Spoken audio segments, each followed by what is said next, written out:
seas. Vamos a ver en este día 1 Tesalonicenses capítulo 3, versículos del 1 al 10. 1 Tesalonicenses capítulo 3, versículos del 1 al 10. Que las tribulaciones no te desvíen del camino de Dios. Que las tribulaciones no te desvíen del camino de Dios. Muy constantemente se nos ha hablado, quizás usted ha escuchado alguna enseñanza donde habla acerca de que venga a Cristo y los problemas se van a arreglar. Venga a Cristo y los matrimonios se van a mejorar. Estuve hace unos meses en unas conferencias con jóvenes acá en Toluca. Me invitaron a la primera iglesia bautista de Toluca. Tuvieron un día de campo muy bonito y me invitaron a dar unas conferencias a los jóvenes. Había 32 jóvenes ahí. Y ustedes conocen los chavos y la mente de ellos es de que a veces es de que voy a la iglesia nada más para agradar a mis padres. Voy a la iglesia y todo se va a mejorar. Y lo primero que le dije yo a los muchachos fue que la iglesia no va a cambiar tu vida. La iglesia no va a cambiar tu familia. Tú puedes asistir los 52 domingos del año a la iglesia y tu vida no va a mejorar. Lo único que es seguro que va a cambiar tu vida es una relación verdadera con Dios. Eso va a cambiar tu vida. La preocupación de Pablo por los tesalonicenses en el capítulo 3 era eso. Porque el problema es que cuando llegan personas a la iglesia, personas escuchan la palabra de Dios y dicen, soy cristiano y ahí me va a cambiar todo. No, llega una tribulación y ¿qué pasa? Se vuelcan los vicios, deciden divorciarse, hay maltrato en la familia, deja el trabajo, se va por la corrupción y se muestra, se echa de ver, hermanos, en la vida de la persona el compromiso que tiene con una relación con Dios. Una persona que es irresponsable en su compromiso con Dios es irresponsable en todo lo demás. Y una persona que ha alcanzado una madurez espiritual en una relación con Dios, todo en su vida comienza a mejorar. Esa es la preocupación de Pablo acá en 1 Tesalonicenses. Nos quedamos hace unos domingos ahí en el capítulo 2, en el versículo 16, hasta ahí terminamos. Pero del versículo 17 del capítulo 2 al versículo 20 es un relato histórico de lo que sucede con Pablo ahí. Por eso vamos a entrar en el capítulo 3. Déjenme leerle del 17 al 20 para poder terminar el capítulo 2. Pero el estudio va a ir del versículo 1 del capítulo 3 al versículo 10. Dice, pero nosotros, hermanos, separados de vosotros por un poco de tiempo, de vista pero no de corazón, tanto más procuramos con mucho deseo ver vuestro rostro, por lo cual quisimos ir a vosotros, yo Pablo ciertamente una y otra vez, pero Satanás nos estorbó, porque ¿cuál es nuestra esperanza o gozo o corona de que me gloríe? ¿No lo sois vosotros delante de nuestro Señor Jesucristo en su venida? Vosotros sois nuestra gloria y gozo. Ahí termina el capítulo 2. Vamos a leer del 1 al 10 del capítulo 3. Voy a leer yo el 1, les voy a invitar a que me ayuden con el 2 y así nos vamos alternando hasta unirnos en el número 10. ¿Ya lo tenemos? Amén. Dice, por lo cual, no pudiendo soportarlo más, acordamos quedarnos solos en Atenas. Y enviamos a Timoteo, nuestro hermano, seguidor de Dios y colaborador nuestro en el Evangelio de Cristo, para confirmaros y exhortaros respecto a vuestra fe, a fin de que nadie se inquiete por estas tribulaciones, porque vosotros mismos sabéis que para esto estamos puestos. porque también estando con vosotros os predecíamos que íbamos a pasar tribulaciones, como ha acontecido, sabéis. Por lo cual también yo, no pudiendo soportarlo más, envié para informarme de vuestra fe, no sea que os hubiese tentado el tentador y que nuestro trabajo resultase en vano. Pero cuando Timoteo volvió de vosotros a nosotros y nos dio buenas noticias de vuestra fe y amor, y que siempre nos recordáis con cariño, deseando vernos como también nosotros a vosotros. Por ello, hermanos, en medio de toda nuestra necesidad y aflicción, fuimos consolados de vosotros por medio de vuestra fe. Porque ahora vivimos si vosotros estáis firmes en el Señor. Por lo cual, ¿qué acción de gracias podremos dar a Dios por vosotros, por todo el gozo con que nos gozamos a causa de vosotros delante de nuestro Dios? ¿Juntos? Orando de noche y de día con gran insistencia, para que veamos vuestro rostro y completemos lo que falte a vuestra fe. Vamos a orar. Señor, te damos gracias en esta hora por permitirnos estudiar tu palabra de manera libre. Queremos pedirte, Señor, que hables a nuestro corazón, hables a nuestra vida y que nos exhortes, Señor, a poder permanecer firmes en medio de las tribulaciones, en medio de las pruebas. Que sabemos, Señor, que vendrán aflicciones a nuestra vida, pero tu poder es más grande para salir victoriosos en medio de esas luchas. Gracias, Señor, por esta palabra, que todo lo que se hable sea para gloria y honra tuya, en Cristo Jesús. Amén y amén. Encontramos, hermanos, en este pasaje de las Escrituras las actitudes que como familia en la fe nos debe de caracterizar, o las actitudes que debe caracterizar a una iglesia, y cómo debemos de mostrar por el crecimiento íntegro de la comunidad cristiana a la que pertenecemos un testimonio que bendiga el nombre de nuestro Dios a través del tiempo, la relación que tenemos unos con otros. Encontramos aquí leí 1 Tesalonicenses del 17 al 20 y hablamos acerca de la venida del Señor, que vamos a tocar ese tema en capítulo 4, versículo 13. Pablo hace 4 referencias a la venida del Señor, y 2.19 es la primera, 3.13 es la otra, 4.15 es la que sigue y 5.23 es la número 4. Vamos a estudiar completamente eso del 4.13 al 5.11. Ahí vamos a ver ese tema acerca de la escatología. Pero lo que encontramos en el capítulo 3 es este reporte de Timoteo. Y fíjese que ese reporte que Timoteo le da a Pablo en este pasaje es la causa por la que Pablo escribe 1 Tesalonicenses. Dice que él ya no aguantaba más el saber cómo estaban los tesalonicenses. No había una comunicación como la tenemos hoy. Tuvo que ir Timoteo y regresar para que Timoteo le dijera a Pablo cómo estaba la situación.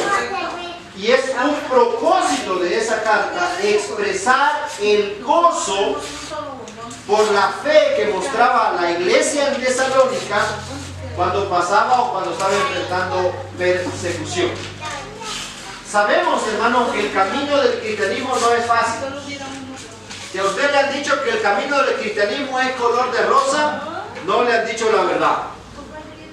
Hay situaciones difíciles que tendremos que enfrentar. Y más cuando en el caminar cristiano hay faraones que enfrentar. Hay diluvios que soportar. Hay Goliat, gigantes que vencer. Hay Jezabeles también por las que vamos a toparnos en el camino. En el Nuevo Testamento Cristo se topa con Judas. O sea que van a haber personas a las que tenemos que encarar y a veces pues aguantar, ¿no? Pablo y todos los apóstoles enfrentaron persecución. El camino del cristianismo no es color de rosa. En la Biblia vemos que personas se encontraron con grandes pruebas, mares que cruzar, ríos por cruzar. Y en todos esos momentos Dios se manifestó. Así que las tribulaciones son parte de la vida del cristiano. Es que voy a ir a la iglesia para que todo me vaya bien. ¿Ha escuchado eso? Pero ese es concepto que tenemos desde pequeños en otras religiones, en otras tradiciones quizás. Yo les comentaba de esta pareja allá en la Cochaguaya que decía, vendía esquites, dale uno al pastor para vender todo. ¿Verdad? Piensa que uno como que es amuleto.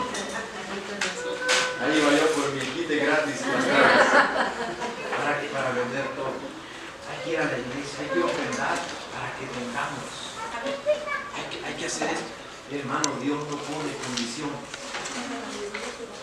Estudiamos los miércoles, ya terminamos el estudio de Job. Y Job dice, pero no he pecado, ¿por qué me viene todo esto a mí? Y en los 42 capítulos de Job, Dios no le dice a Job por qué. Y esa era la pregunta de Job. Y Dios no le da respuesta. Al contrario, le hace más preguntas que Job no puede contestar.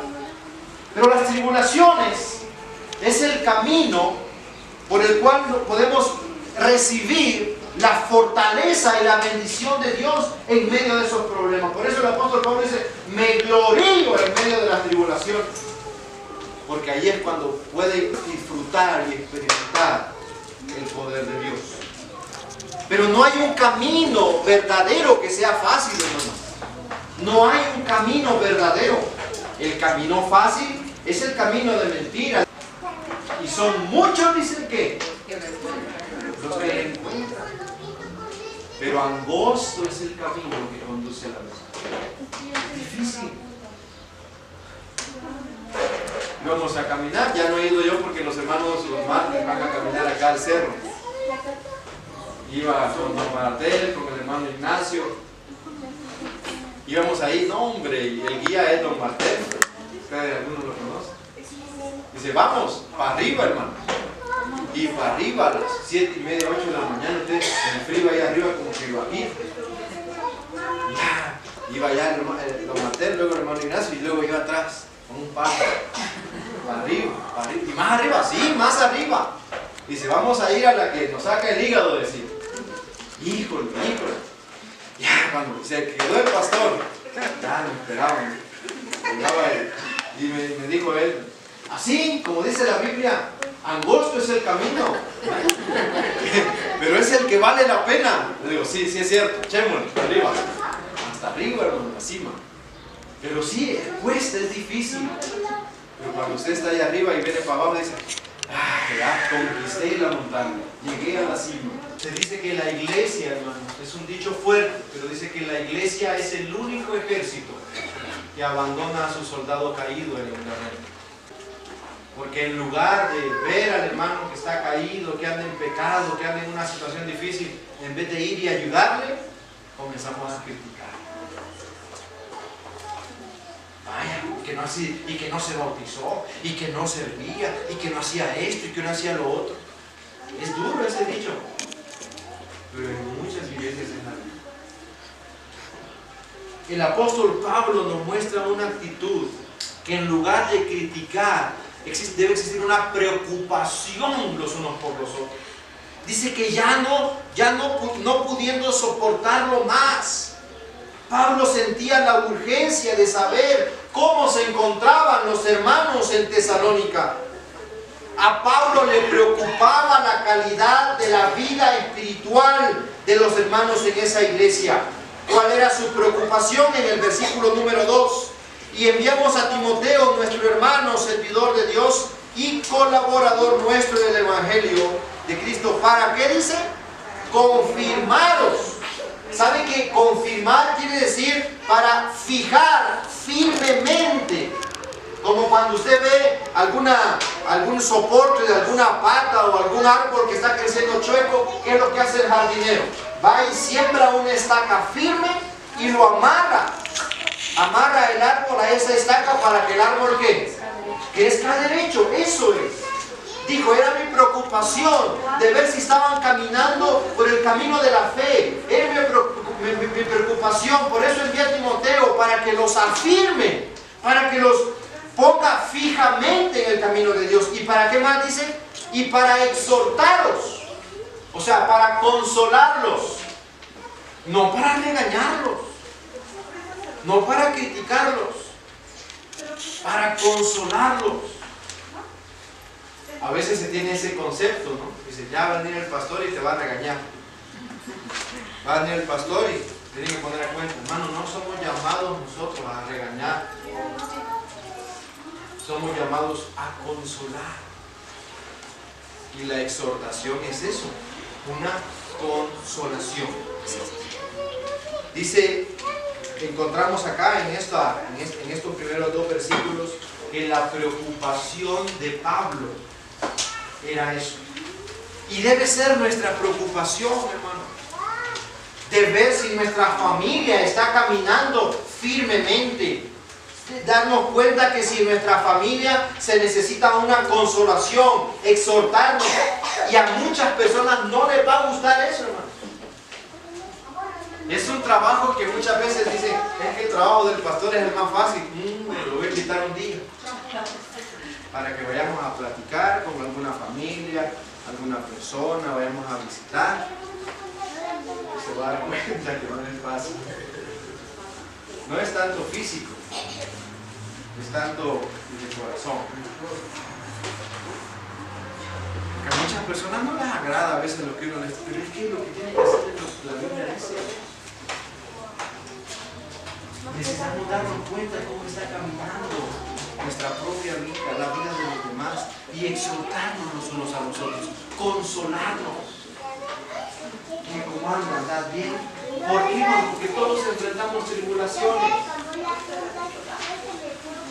Usted y yo no sabemos las pruebas que está pasando su vecino ahí que está sentado a su lado. Pedimos un tiempo de oración para que alguien pueda pedir alguna petición, pero no todos pedimos lo que verdaderamente hay en nuestro corazón, aquello que está angustiado, aquello que nos quita el sueño. Todos enfrentamos tribulaciones. Y el apóstol Pablo también estaba pasando tribulación, estaba pasando prueba. Había sido expulsado de Tesalónica, había huido a Berea, llegó en Berea y fue expulsado también, y ahora está en Atenas.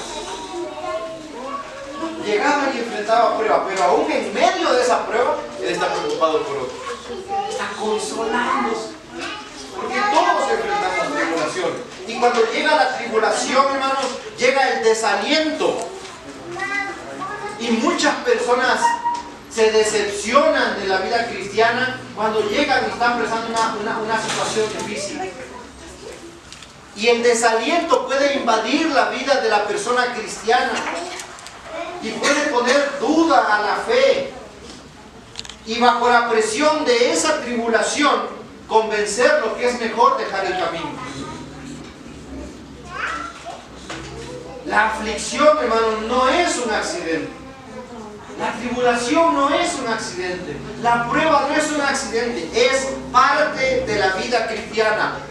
Cristo sufrió por una causa necesaria. Y en ese caminar de prueba, Él afirmó y confirmó la verdadera fe. Asuntos como el juicio de Dios, como la venida del Señor, como la tribulación, como el sufrimiento, como la muerte, son necesarios, pero no se predican mucho desde el púlpito con mucha frecuencia.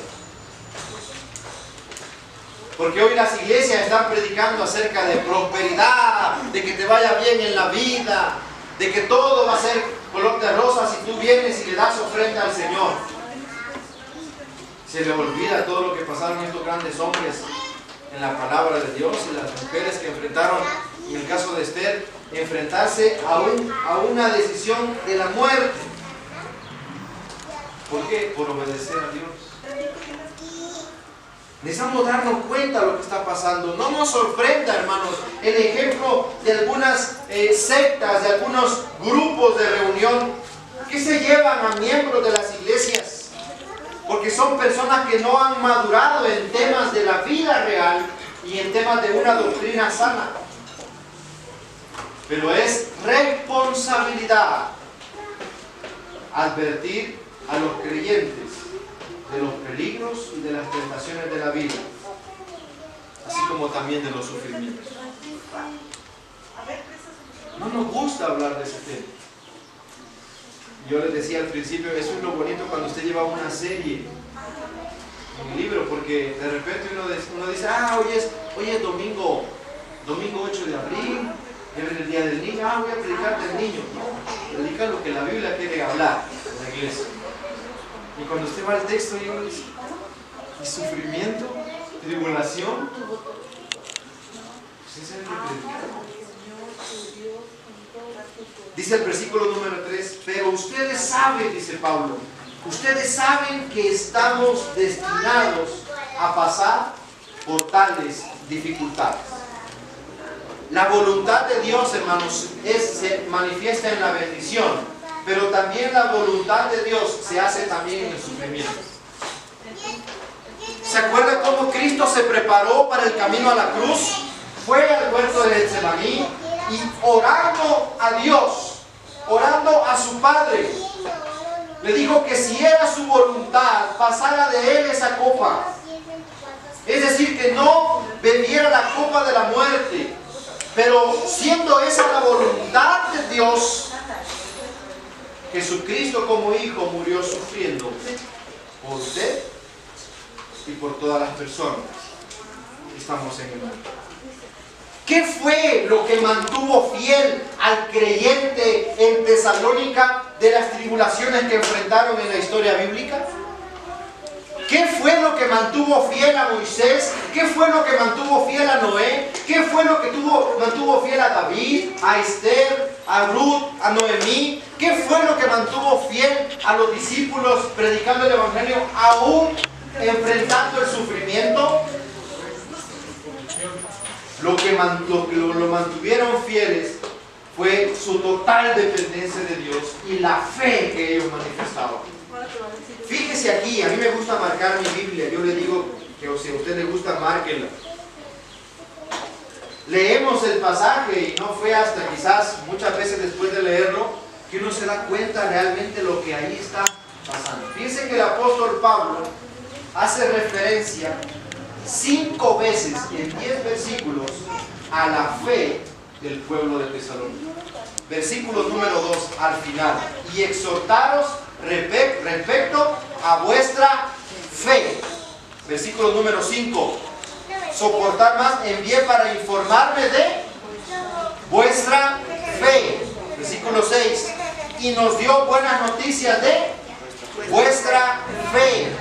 Y versículo número 7: de vosotros por medio de vuestra fe. Y versículo número 10: y completemos lo que falte a vuestra fe. ¿Qué es lo que mantiene firme al cristiano en medio del camino de Dios cuando está enfrentando tribulaciones? La fe. ¿Y qué es la fe? Lo sabemos, ahí va a aparecer en la pantalla. Hebreos capítulo 11, versículo 1. ¿Qué es pues la fe? La certeza de lo que se espera, la convicción de lo que no se ve. Sabemos esa definición, pero fe, hermanos, es también el fundamento sólido de la doctrina sana. Y la respuesta de creerle a Dios al vivir esa verdad en la práctica. Miren lo que dice Judas, versículo 3. Judas, versículo 3. Si alcanza a leerlo, ayúdenme por favor. Queridos amigos, con gran anhelo tenía pensado escribirles acerca de la salvación que compartimos. Sin embargo, ahora me doy cuenta de que debo escribirles sobre otro tema para animarlos a que defiendan la fe que Dios ha confiado una vez y para siempre a su pueblo santo. ¿Qué es esa fe que Dios ha confiado? Es esa doctrina sana, el fundamento de una doctrina sana, de la verdad. Nos gusta la definición de 11.1, pero la fe también involucra el que mantengamos una doctrina sana en nuestra vida. Una doctrina bíblica verdadera.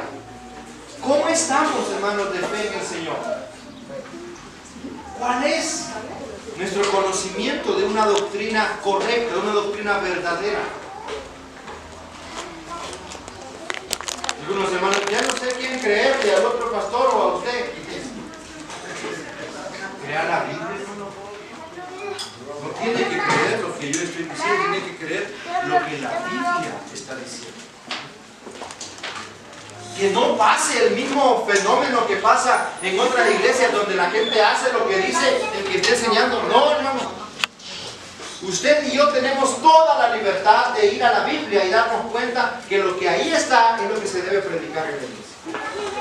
debe ser una doctrina bíblica sana. Doctrina bíblica sana. Que no vaya matizada con motivación, que no vaya matizada con prosperidad, no, doctrina bíblica. Y en muchas iglesias hoy hace falta eso. Mucha gente mide el éxito de la iglesia. Ah, que qué grande la iglesia. Ahí sí se predica. Hermano, tengan cuidado. Una de las iglesias muy grandes allá, que está ahí en Houston, Texas.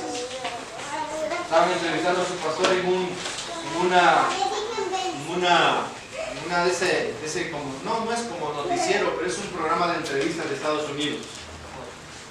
Y le dice, está el pastor ahí, tú eres muy conocido en el ámbito cristiano, uno de los pastores más populares a nivel de Estados Unidos. Y le dijo, y tú predicas el evangelio donde dice que si la persona acepta a Cristo, va al cielo, y el que no acepta a Cristo, va al infierno. ¿Y qué pasa? Dice, con los judíos, con los musulmanes. ¿Qué pasa con esa gente? Y el que está entrevistando es judío. ¿Y qué dice el pastor? Bueno, dice, no sé, soy muy delicado en ese aspecto, a ver quién va al cielo y al infierno. Hermano, la Biblia no es delicada cuando está hablando de ese tema. Que si confesares con tu boca que Jesús es el Señor y creyeres en tu corazón que Dios le levantó de los muertos, serás salvo. Pero a la gente no le gusta que no, bueno, pues que fue una nada más la que te tomaste. Ah, vaya pues, ¿ya? No hace falta. Es que fue una canita al aire. Ah, vaya pues, Dios te perdona, Dios te ama, hijo, no te preocupes. Trae la ofrenda para acá, ¿ya? La gente está acostumbrada a eso.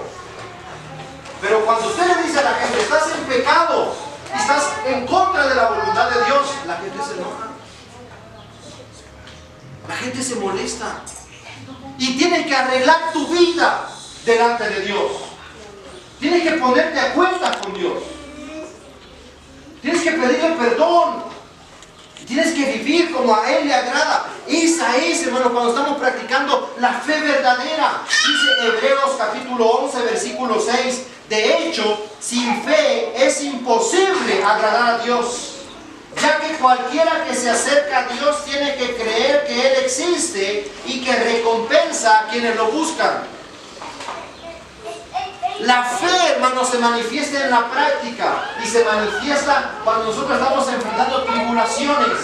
¿Cuál es nuestra fe verdadera? Pablo nos exhorta a que por la fe que tenemos nos mantengamos firmes en medio de las tribulaciones. Esa es la fe que Dios quiere que nosotros mostremos en medio de las situaciones difíciles.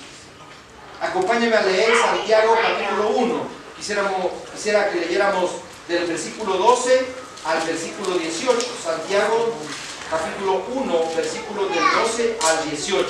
Va a aparecer un versículo ahí en la pantalla, nada más es el número 12. Pero me gustaría que leyéramos hasta el 18. Santiago 1, del 12 al 18. Santiago capítulo 1, versículos del 12 al 18. Si ya lo encontró, me regalo un fuerte amén. Voy a leer yo el 12, ustedes me ayuden con el 13, yo leo el 14 y así vamos alternando hasta unirnos en el número 18. Dice la palabra de Dios: bienaventurado el varón que soporta la tentación, porque cuando haya resistido la prueba, recibirá la corona de vida que Dios ha prometido a los que le aman. Cuando alguno es tentado, no diga que es tentado de parte de Dios, porque Dios no puede ser tentado por el mal, ni Él tienta a nadie. Sino que cada uno es tentado cuando de su propia concupiscencia es atraído y seducido. Entonces la concupiscencia, después que ha concebido, da a luz el pecado, y el pecado, siendo consumado, da a luz la muerte. Amados hermanos míos, no erréis. Toda buena dádiva y todo don perfecto desciende del Padre de las luces, en el cual no hay mudanza ni sombra de variación. Juntos, que Él de su voluntad nos hizo nacer por la palabra de verdad, para que seamos primicias de sus criaturas. Hermanos, en el caminar cristiano, el enemigo es el que actúa como un tentador. Como un tentador con el sentido de poner a prueba. y tienta al cristiano con el sentido de provocar una caída fatal. Al enemigo ya no le preocupa aquel borrachito que está ya tirado en la acera, en la banqueta. Ya no le preocupa el matrimonio que ya está divorciado o van por dos o tres matrimonios. Ya no le interesa aquel drogadicto que anda robando. Ay, ya lo tiró al suelo. Al que le interesa es al cristiano, al que está creciendo, al que está conociendo su palabra, al que está luchando con su pecado. ¿Y sabe qué es lo peor? Ya hay cristianos que son bien fáciles de vencer, porque no están bien.